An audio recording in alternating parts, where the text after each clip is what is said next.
Finally guys ইতিমধ্যে খবর আসছে উজ্জ্বলদার সাথে তুলিকাদির নাকি ডিভোর্স হয়ে গেছে। হ্যাঁ গাইস, ওদের মধ্যে আর রিলেশনশিপ নাই এবং সম্পর্ক নাই, পুরোপুরিভাবে নষ্ট হয়ে গেছে। আমাদের মধ্যে সেই রিলেশনশিপটা নেই।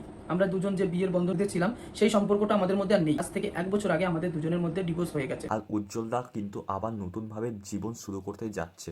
আর যেটা বলার ছিল, অনেকেই কিন্তু বলছে মিঠির জন্য নাকি তুলিকাদি এবং উজ্জ্বলদার সম্পর্ক নষ্ট হয়েছে।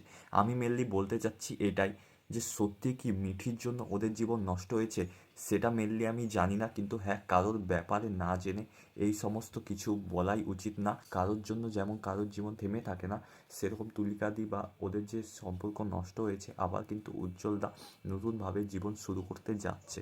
আর তার জন্য কিন্তু নেহা নামের একটা মেয়ের সাথে ফাইনালি উজ্জ্বলদার কিন্তু বিয়ে হয়ে গেছে। আর হ্যাঁ, আমি কারো পার্সোনাল ম্যাটারে ঢুকতে চাই না। যদি আজকের ভিডিওটা ভালো লাগে, লাইক, কমেন্ট, শেয়ার এবং সাবস্ক্রাইব করো এবং ফলো করে দিও। Bye bye.